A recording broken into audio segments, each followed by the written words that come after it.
देखिए आज का हमारा विषय है केंद्रिका न्यूक्लियोलस।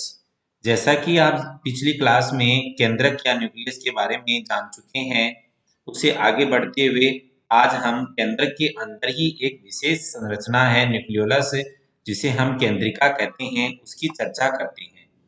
केंद्रिका या न्यूक्लियोलस की खोज फोंटाना नामक वैज्ञानिक ने की है। क्रोमेटिन के साथ अटैच होकर न्यूक्लियर ऑर्गेनाइजर रीजन का ये फॉर्मेशन करता है। पिछले डायग्राम में आप यहाँ देख रहे होंगे कि ये क्रोमेटिन जो थ्रेड है, इस क्रोमेटिन थ्रेड के साथ ये न्यूक्लियोलस यहाँ जुड़ता है और NOR न्यूक्लियोलर ऑर्गेनाइजर रीजन का ये फॉर्मेशन करता है। एक्चुअल में न्यूक्लियोलस को हम राइबोसोम की फैक्ट्री भी कह सकते हैं, क्योंकि न्यूक्लियोलस के अंदर न्यूक्लियोलस भी दो ही चीजों का मिलकर बना होता है, आरएनए और प्रोटीन का। और आप राइबोसोम की स्ट्रक्चर में ये पहले ही पढ़ चुके हैं कि वो भी 5 प्रकार के राइबोसोमल आरएनए और कुछ से टाइप के 51 टाइप के प्रोटीन से मिलकर बना होता है। तो वो जो राइबोसोम की स्मॉल और लार्ज सब यूनिट का फॉर्मेशन होता है, वो न्यूक्लियोलस में होता है। इसलिए हम इसे फैक्ट्री ऑफ राइबोसोम भी कहते हैं। RNA polymerase first RNA or ribosomal RNA का फॉर्मेशन करता है। तो जो डीएनए है उसे ट्रांसक्रिप्शन के द्वारा आरएनए का फॉर्मेशन तो होता है, लेकिन उसमें अगर आरएनए पॉलीमरेज फर्स्ट अगर उसका ट्रांसक्रिप्शन में योगदान देगा तो आर राइबोसोमल आरएनए बनेगा। तो इसमें ये बताया है कि 3 प्रकार के पॉलीमरेज एंजाइम होते हैं, आरएनए पॉलीमरेज एंजाइम होते हैं। RNA polymerase enzyme first, second, third. RNA polymerase enzyme first होता है, वो राइबोसोमल आरएनए का फॉर्मेशन करता है। राइबो आरएनए पॉली और जो आरएनए पॉलीमरेज एंजाइम सेकंड होता है, वो मैसेंजर आरएनए का फॉर्मेशन करता है। और ribosomal RNA polymerase enzyme third होता है, वो ट्रांसफर आरएनए का फॉर्मेशन करता है। आगे की क्लासेस में आप ये समझेंगे कि जो आरएनए जो होता है वो 3 टाइप का होता है, राइबोसोमल आरएनए, मैसेंजर आरएनए और ट्रांसक्रिप्शन आरएनए। और इन सब का फॉर्मेशन डीएनए से होता है ट्रांसक्रिप्शन की प्रोसेस के द्वारा। और उसमें कौन सा आरएनए पॉलीमरेज एंजाइम फर्स्ट है, सेकंड है, थर्ड है, काम आता है, उस बिहाफ पर इनका फॉर्मेशन होता है, आरआरएनए, एमआरएनए, टीआरएनए का।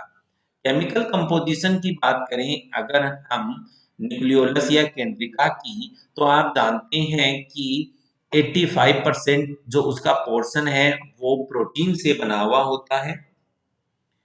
डीएनए 10% पार्ट डीएनए का बना होता है और 5% पार्ट आरएनए का बना होता है।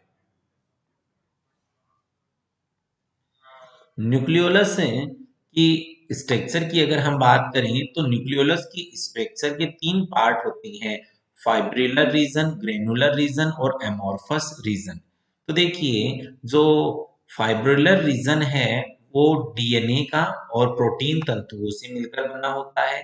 ग्रेनुलर रीजन है वो आरएनए और प्रोटीन से मिलकर बना होता है, तो आरएनए के पार्टिकल ग्रेनुलर रीजन बनाते हैं। और एमोर्फस जो रीजन होता है वो प्रोटीन से मिलकर बना होता है। फंक्शन क्या है?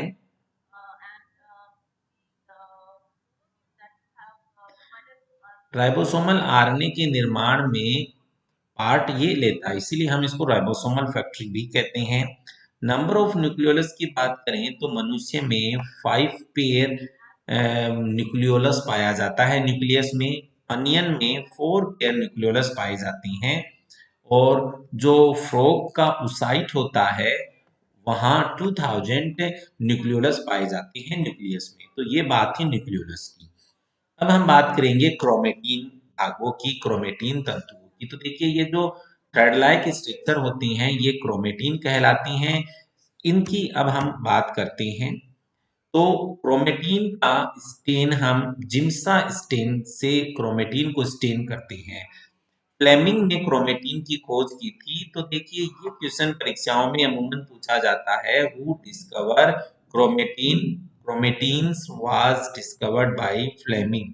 ये लंबे पतले धागे जैसी स्ट्रक्चर होती हैं। ये इंटरफेज स्टेज में जो भी इंटरफेज स्टेज में ही हम इनको क्रोमेटिन कहते हैं। बाद में इनका नाम क्रोमोसोम में कन्वर्ट हो जाएगा। अभी आप समझेंगे, क्योंकि क्रोमेटिन जब वाटर रिलीज कर देंगे तो फिर ये क्रोमोसोम कहलाएंगे। जो क्रोमेटिन जिम्सास्टेन से क्रोमेटिन और क्रोमोसोम नजर आते हैं, क्योंकि क्रोमेटिन ही आगे सेल डिवीजन की स्टेज में क्रोमोसोम कहलाएंगे। जो एसिटोकार्बीन स्टेन है उसे स्टेन करने पर ये नजर आते हैं। क्रोमेटिन का, जैसा आप इस डायग्राम में देख रहे हैं, इसमें डार्क रीजन होता है और लाइट रीजन होता है। तो क्रोमेटिन का जो डार्क रीजन होता है वो हिट्रो क्रोमेटिन कहलाता है पार्ट, और जो लाइट रीजन होता है वो यू क्रोमेटिन पार्ट कहलाता है। अब हम इनकी बात करेंगे कि हिट्रोक्रोमेटिन पार्ट और यू क्रोमेटिन पार्ट में क्या डिफरेंस होता है। तो देखिए, हिट ये एग्जाम में भी पूछा जाता है क्वेश्चन कि हेट्रोक्रोमेटिन पार्ट और यूक्रोमेटिन पार्ट में क्या डिफरेंस है। तो देखो, क्रोमेटिन का जो लाइटली स्टेन पार्ट होता है, जो पार्ट क्रोमोसोम का या क्रोमेटिन का जो हल्का अभिरंजित होता है, वो पार्ट तो यूक्रोमेटिन कहलाता है, और जो स्टेनिंग में डार्कली स्टेन होता है वो गहरा अभिरंजित कहलाता है।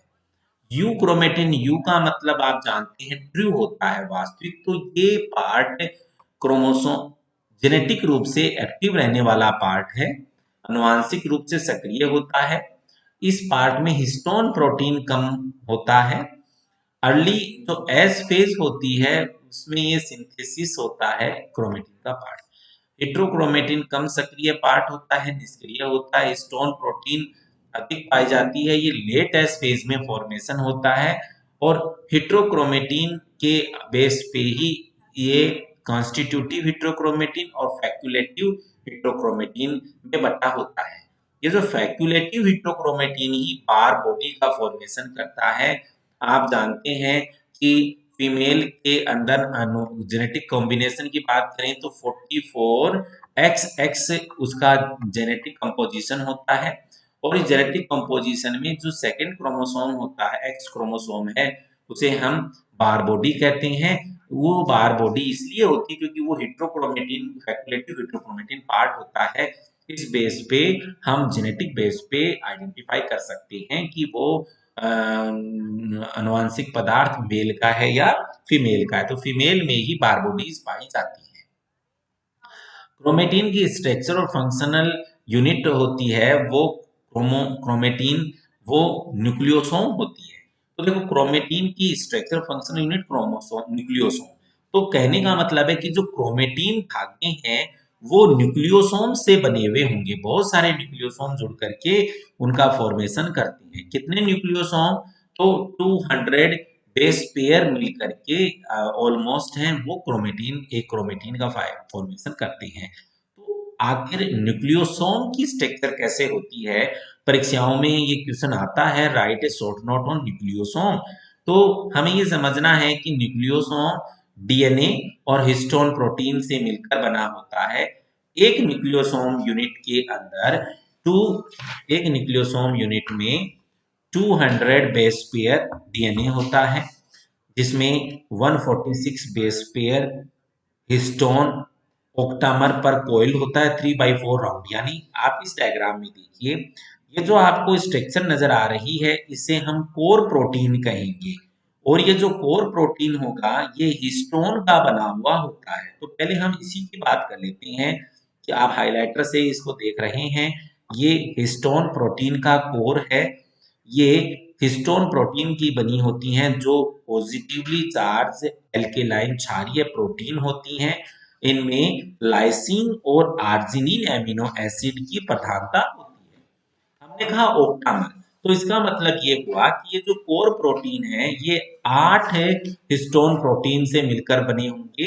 ये 8 हिस्टोन प्रोटीन कौन से होंगे? H1, H2A, H2B, H3, H4। H1 lysine rich होता है, single unit monomer. H2A, H2B arginine की तुलना में इसमें लाइसिन अधिक होता है। H3, H4 में आर्जिनिन अधिक होता है। तो देखो, H2A, H2B, H3, H4 इनके दो दो डाइमर मिलकर के ऑक्टामर बनाते हैं। तो 8 इन 4 प्रोटीन की 8 ये यूनिट होती हैं। इसी के ऊपर डीएनए रैप होता है और उसकी कॉइलिंग आप देख रहे हैं 3/4 इसकी कॉइलिंग होती है। इस जो 3/4 जो कॉइलिंग होती है उसमें आप देखेंगे कि 2 से 3/4 की इसकी कॉइलिंग होती है। 2 सही 3/4 जो कॉइलिंग होती है उसमें 146 बेस पेयर की रोटेशन इसमें हो जाती है। और जो दूसरा इसी तरह से इधर भी एक कोर होगा और उस पे भी इस तरह से 2 से 3/4 की कॉइलिंग होगी। तो ये एक ऑक्टामर को दूसरे ऑक्टामर से जो कनेक्ट करता है वो लिंकर कहलाता है डीएनए। और वो लिंकर डीएनए 54 बेस पेयर का होता है। तो टोटल हो गया आपका 200 बेस पेयर का। इस लिंकर डीएनए को जो सपोर्ट देता है वो सपोर्ट देता है H1 H1 हिस्टोन प्रोटीन। तो ये आपका H1 हिस्टोन प्रोटीन हो गया इसके अंदर। अब हम दो न्यूक्लियोसोम आपस में लिंकर डीएनए के द्वारा जुड़े रहते हैं। तो न्यूक्लियोसोम और तकरीबन ये 8 न्यूक्लियोसोम ऑलमोस्ट न्यूक्लियोसोम आपस में मिलकर के सोलेनॉइड बनाते हैं और सोलेनॉइड आपस में मिलकर के क्रोमेटीन बनाते हैं। क्रोमेटीन फिर क्रोमोसोम का फॉर्मेशन करते हैं। इस तरह से इनका फॉर्मेशन होता है। हेट्रोक्रोमेटिन डार्क डेंस पार्टिकल गैर अभिरंजित कण फॉल्स न्यूक्लियस या कैरियोसोम कहलाती हैं। Functions of nucleus storage of genetic material in the form of DNA. Transcription of genetic information में डीएनए के रूप में जेनेटिक इंफॉर्मेशन स्टोर रहती है। आरएनए का फॉर्मेशन करती हैं। तो ये आरएनए का निर्माण ट्रांसक्रिप्शन के द्वारा होता है और ट्रांसलेशन के द्वारा प्रोटीन का फॉर्मेशन होता है।